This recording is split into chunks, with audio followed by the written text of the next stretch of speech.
Halo Tribuners, selamat Ambon hari ini, edisi 17 April 2025. Selama beberapa menit ke depan, kami akan menghadirkan sejumlah informasi terupdate dari kota Ambon dan sekitarnya. Bersama saya Tanita Patesina dan inilah Tribun Ambon hari ini. Kita mulai dengan berita pertama. Gugur saat bentrok di Seram Utara, keluarga Aibda Anumerta Husni dapat santunan 553 juta rupiah. Santunan senilai total Rp553.671.500 diserahkan kepada ahli waris almarhum Aibda Anumerta Husni Abdullah, anggota Polri yang gugur saat bertugas mengamankan konflik antar warga di Seram Utara, Kabupaten Maluku Tengah.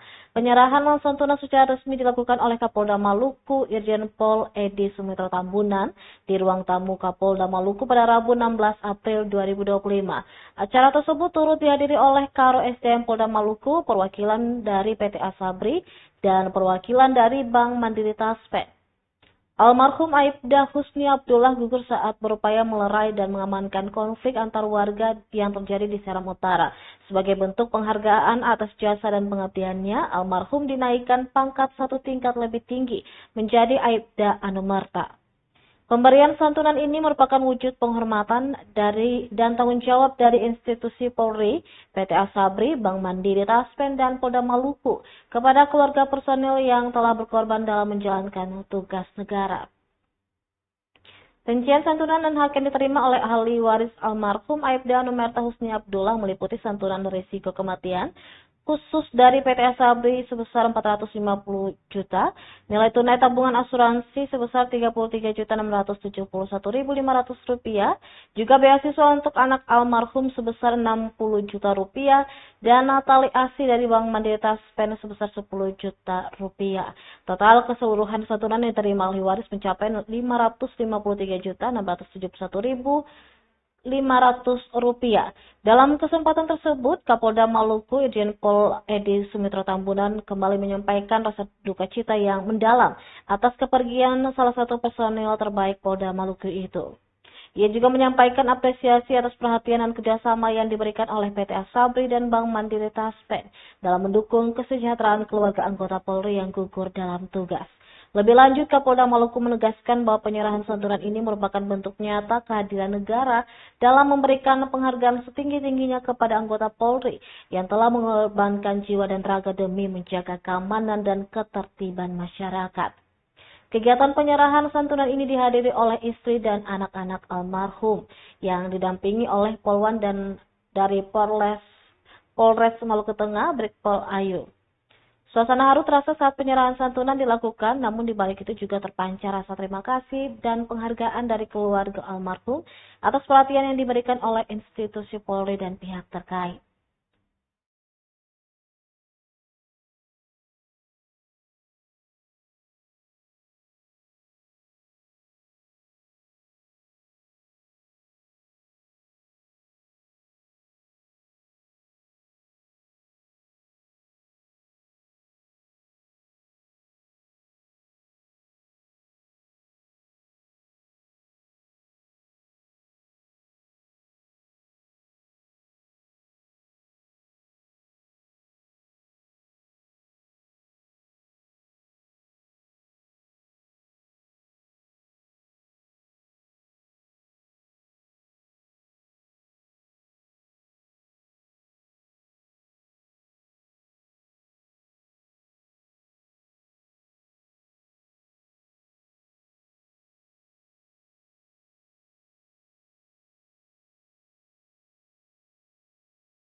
Dinilai tak mampu menetapkan mata rumah parenta di Rumah 3, Ketua Saniri minta pemerintah kota turun tangan.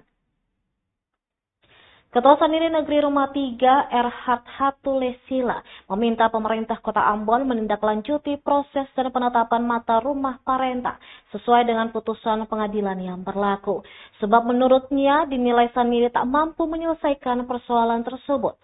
Hal itu dibuktikan dengan hasil rapat pada Senin 14 April 2025 yang menunjukkan putusan voting ikuti putusan pengadilan lebih rendah yang dipilih Saniri dengan perbandingan 3 dan 6 dari total 9 Saniri. Ditegaskan pula bahwa tindakan tidak menerima putusan pengadilan sebagaimana acuan penetapan mata rumah parenta adalah tindakan melawan hukum. Diketahui para Saniri yang menolak putusan pengadilan yakni Aaron Da Costa, Willem Talahatu, Victor Limba, Willem Tita, Marta Patislano Tita, dan Hendrika Tete Huka Antoni.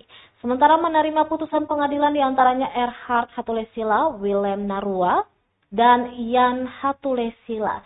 Proses hukum yang telah berlangsung sejak 2023 hingga 2024 telah menghasilkan keputusan hukum tetap di mana mata rumah Hatulesila sebagai mata rumah parenta atau garis keturunan yang sah yang berhak atas posisi raja atau kepala pemerintahan negeri di Rumah 3. Perjalanan hukum ini dimulai dari putusan Pengadilan Negeri Ambon tertanggal 17 Mei 2023 dilanjutkan dengan putusan Pengadilan Negeri Ambon tertanggal 24 Juli 2023 dan berujung pada putusan kasasi Mahkamah Agung yang dibacakan pada 25 Juni 2024.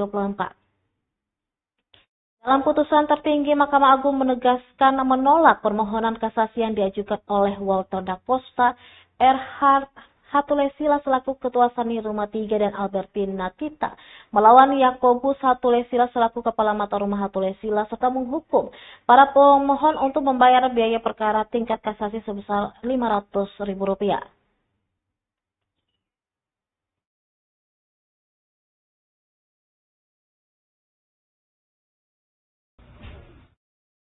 Rapat kemarin hari Senin tanggal 14 April 2025 telah diputuskan oleh Saniri Negeri Rumah 3, yaitu pertama ditanyakan oleh yang memimpin rapat adalah pejabat Negeri Rumah 3. Bagi Saniri Negeri Rumah 3, sehubungan dengan suksesi itu, maka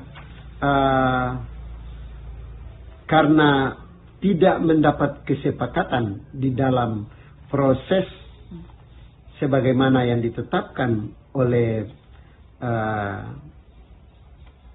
pengadilan, maka diminta kesediaan bagi Saniri untuk menetapkan mata rumah parenta Negeri Rumah 3 mengacu pada putusan pengadilan itu cuma 3 orang dari 9 orang.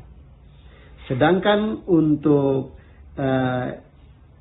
menetapkan mata rumah parenta Negeri Rumah 3 mengacu pada rekomendasi tim ahli Unpati, itu terbalik. 3 orang tidak setuju dan 6 orang setuju. Nah, oleh karena itu minta kesediaan ya sebagai Ketua Saniri, mohon kesediaan untuk pemerintah kota untuk melihat hal ini. Sebab di Negeri Rumah 3 sudah ada keputusan tetap dari pengadilan tentang mata rumah parenta di Negeri Rumah 3. Dan karena Saniri tidak mampu untuk melakukan dan melaksanakan putusan itu, maka mohon kesediaan untuk nantinya pemerintah kota sebagai penanggung jawab dalam hari ini untuk bisa menindaklanjuti keputusan pengadilan yang telah menetapkan mata rumah Hatulesila sebagai mata rumah parenta di Negeri Rumah 3.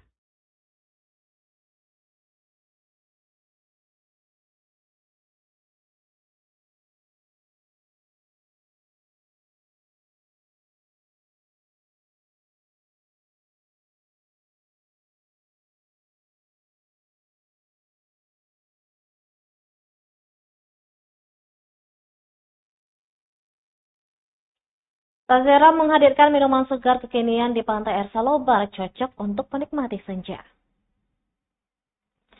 Pantai air Salobar, Kecamatan Nusaniwe, Kota Ambon, kini memiliki daya tarik baru yang menyegarkan. Sebuah gerai minuman kekinian bernama Tazera hadir sejak 29 Maret 2025 dan langsung mencuri perhatian warga Kota Ambon, terutama para remaja yang mencari pelepas dahaga dengan cita rasa unik. Usaha yang baru seumur jagung ini ternyata terinspirasi dari kesuksesan sang kakak di Kota Makassar. Adalah Anastasia Herianto, 21 tahun, seorang lulusan D3 Teknik Listrik Politeknik Negeri Ambon. Sosok kreatif di balik lahirnya Tazera di pantai air Salobar. Dengan semangat kewirausahaan yang tinggi, Anastasia menceritakan bagaimana ide bisnisnya ini bermula. Pengalaman singkat membantu sang kakak ternyata memberikan kesan mendalam untuk memicu ide untuk membuka usaha serupa di kampung halamannya. Pemilihan pantai air Salobar sebagai lokasi usaha pun bukan tanpa pertimbangan. Pemandangan matahari terbenam menjadikan pantai ini selalu ramai saat senja. Nama Tazera sendiri memiliki makna yang cukup unik. Taze itu dari bahasa Turki yang artinya segar. Sementara Ra itu adalah inisial dari nama kakaknya yang bernama Radita. Tazera menawarkan 6 varian minuman yang siap memanjakan lidah para pecinta kesegaran. Menu andalannya antara lain mixed fruit mojito yang merupakan kombinasi sirup dengan air soda serta potongan buah-buahan segar seperti nanas, jeruk, stroberi, dan mangga. Dipercantik dengan irisan lemon nipis. Ada pula butterfly lychee tea, minuman teh unik yang menggunakan teh bunga telang. Dipadukan dengan manisnya buah leci dan segarnya lemon nipis. Sasha juga menambahkan bahwa bunga telang memiliki beragam manfaat kesehatan, mulai dari kaya antioksidan, menurunkan demam, meredakan gejala alergi, melancarkan pencernaan, meningkatkan kesehatan kulit, serta masih banyak lagi. Bagi mereka yang menyukai rasa segar namun tidak terlalu manis, Markisa Mojito menjadi pilihan yang tepat. Perpaduan rasa Markisa yang khas dengan soda menciptakan sensasi yang menyegarkan, yang memang banyak digemari oleh orang dewasa. Tak ketinggalan ada Java Tea hadir sebagai alternatif minuman teh yang mengingatkan pada minuman di bioskop terkenal, namun dengan harga yang lebih bersahabat. Minuman ini menggunakan black tea yang dipadukan dengan aroma vanila yang lembut. Terakhir, Tazera juga menawarkan 2 varian lemon yang menyegarkan, yaitu lemon mojito yang terbuat dari sirup lemon, perasan lemon nipis, dan soda. Serta ada juga lemon tea yang merupakan teh dengan tambahan perasan lemon nipis. Sedangkan yang untuk varian teh ada butterfly lychee tea yang paling banyak dicari karena warnanya yang unik dari bunga telang dan rasanya juga menyegarkan. Meskipun baru beroperasi kurang dari sebulan, Tazera telah berhasil menarik perhatian banyak pelanggan. Sasa mengaku rata-rata mampu menjual sekitar 20 cup minuman setiap harinya. Gerai Tazera buka setiap hari Senin hingga Sabtu mulai pukul setengah 2 siang hari hingga pukul 8 malam. Siap menyegarkan siapa saja yang berkunjung ke pantai air Salobar. Dengan semangat dan modal inspirasi dari sang kakak di Makassar, Anastasia membuktikan bahwa usia muda bukanlah penghalang untuk meraih kesuksesan dalam berwirausaha. Kehadiran Tazera tidak hanya menambah pilihan minuman segar di Kota Ambon, tetapi juga menjadi bukti nyata bahwa ide sederhana yang dijalankan dengan tekun dan inovatif dapat membuahkan hasil yang manis dan menyegarkan bagi banyak orang.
Kita beralih ke berita selanjutnya. Tribuners, angkot terbalik di Masohi, Maluku Tengah, sopir dan penumpang dilarikan ke RSUD. Terjadi kecelakaan tunggal di Jalan Abdullah Solisa, tepatnya di pertigaan Alfa Motor, Kelurahan Lesane, Kecamatan Kota Masohi, Kabupaten Maluku Tengah, pada Rabu 16 April 2025 sekitar pukul 13.30 waktu Indonesia Timur, yakni sebuah angkutan kota angkot bermuatan satu orang penumpang. Terbaliknya angkot itu mengakibatkan sopir Komarudin Ismail Marsuki mengalami luka. Juga penumpang atas nama Noce Simon Karel Rainoni, 16 tahun. Noce mengalami luka lecet pada kaki kiri, luka lecet berat tangan kanan, bagian lengan dan jari tengah, luka lecet dan memar pada tangan kiri dan memar pada paha kiri. Pasca kejadian, masyarakat datang dan menolong korban dan dilarikan ke Rumah Sakit Umum Daerah Masohi untuk mendapatkan pertolongan medis. Sedangkan korban lainnya pulang ke rumah masing-masing karena tidak mengalami luka serius.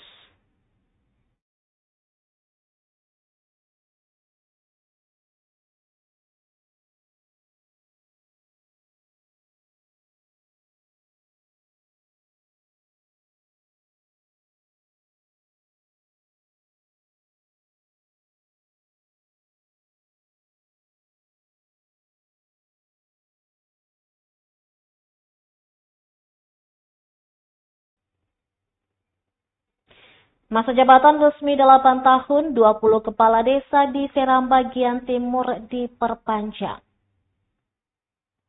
Pemerintah Kabupaten Seram bagian timur menggelar pengukuhan dan perpanjangan masa jabatan 20 kepala negeri dan negeri administratif periode 2018 hingga 2026 dan 2019 hingga 2027. Hal itu setelah disahkannya Undang-Undang Nomor 3 Tahun 2024 tentang perubahan kedua atas Undang-Undang Nomor 6 Tahun 2014 tentang desa. Dalam undang-undang tersebut, masa jabatan kepala desa yang awalnya 6 tahun diperpanjang menjadi 8 tahun dan dapat dipilih lagi untuk periode kedua. Pengukuhan perpanjangan jabatan bagi 20 kepala desa di Seram bagian timur oleh Wakil Bupati Muhammad Miftah Toha Rumariwati Mena. Bertempat di Pendopo Bupati, Jalan Kelapa 2, Kota Bula pada Rabu 16 April 2025 sore. Dalam sambutannya, ia mengatakan perpanjangan masa jabatan menjadi momen penting sesuai perintah konstitusi.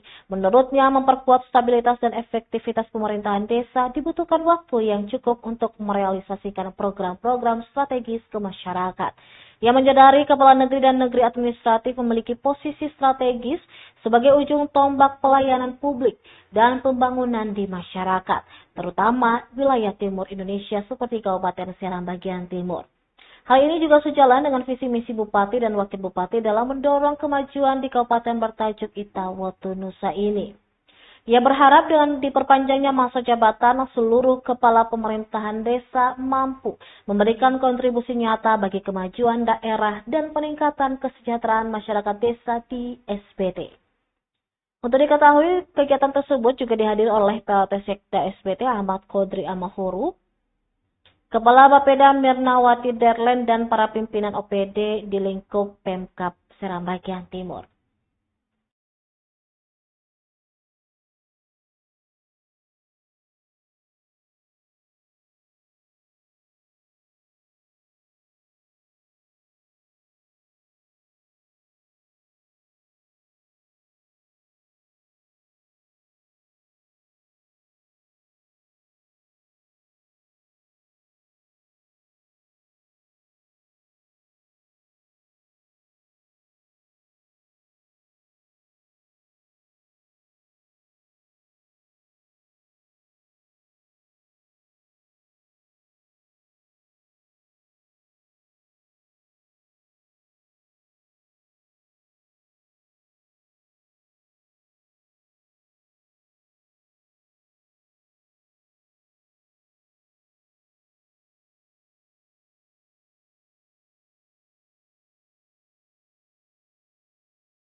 Tribunal sampah sekota Bula, Kabupaten Seram bagian timur di tempat pembuangan akhir tak pernah didaur ulang.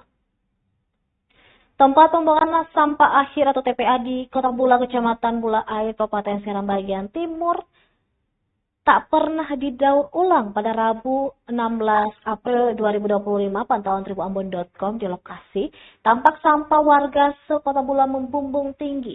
Lokasi dengan panjang 122 meter dan luas 93 meter jika diukur menggunakan Google Maps itu terletak di tengah hutan sekitar 700 meter dari jalan lintas Bula Masiwang. Berbagai jenis sampah berserakan di kawasan tersebut mulai dari sampah organik, anorganik hingga sampah bahan berbahaya dan beracun. Kepala Bidang Kebersihan dan Pertamanan Dinas Lingkungan Hidup Kabupaten Seram bagian Timur, Basri Wokanuput, mengaku masalah tersebut belum jadi perhatian. Basri menyebut sejumlah bantuan dari kementerian telah disalurkan untuk proses pengolahan sampah, namun hingga kini belum dijalankan. Dirinya memastikan pada kepemimpinan saat ini pihaknya bakal berupaya semaksimal mungkin untuk mengatasi kondisi tersebut. Ia berharap masalah sampah juga menjadi perhatian serius dari semua pihak. Sebab jika dibiarkan berlarut-larut, hal itu dapat mengancam lingkungan sekitar.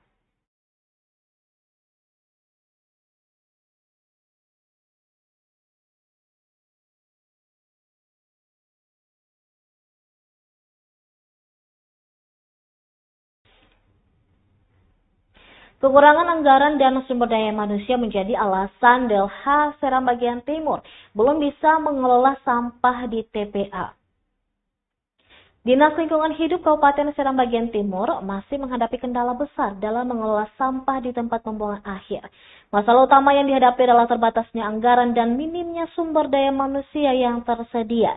Kepala Bidang Kebersihan dan Pertamanan Delha Seram bagian Timur, Basri Wokanubun, mengungkapkan bahwa pihaknya membutuhkan anggaran yang memadai agar bisa mengatasi permasalahan sampah ini dengan optimal. Basri juga menambahkan selama ini pihaknya mengalami kendala dalam pelaksanaan daur ulang sampah yang seharusnya sudah bisa dilakukan di TPA yang ada.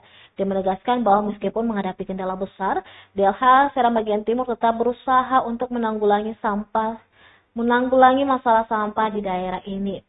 Dengan adanya pemerintahan yang baru, Basri optimis masalah ini bisa diselesaikan secara bertahap.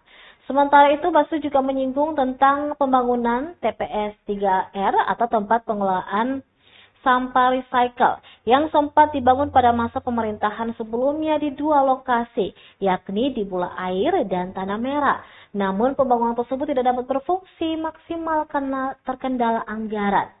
Meski demikian, DLH Seram bagian Timur terus melakukan upaya pembersihan sampah di Kota Bula dengan memanfaatkan mobil dump truck dan motor VR yang telah tersedia.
Paripurna Rekomendasi LKPJ 2024, Stepanus ingatkan pimpinan OPD di Maluku Tenggara segera tindak lanjut.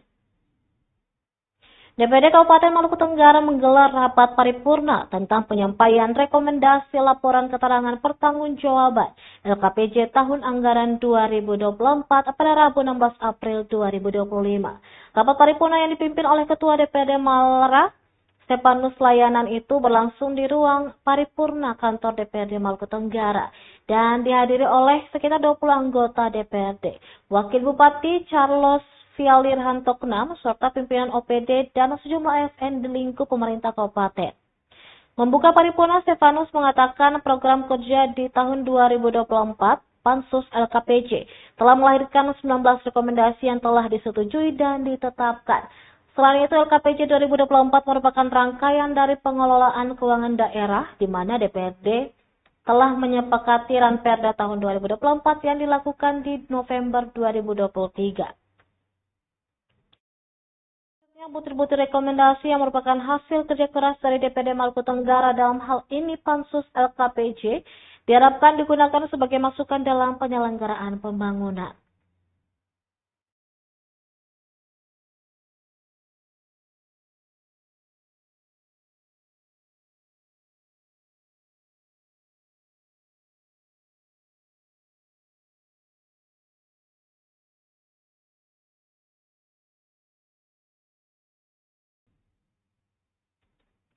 Baik Tribuners, demikianlah Tribun Ambon hari ini, edisi 17 April 2025. Saya Tanita Patesina beserta kalian bertugas pamit undur diri. Sampai jumpa lagi Tribuners, Amato. Download Tribun X sekarang, menghadirkan lokal menjadi Indonesia.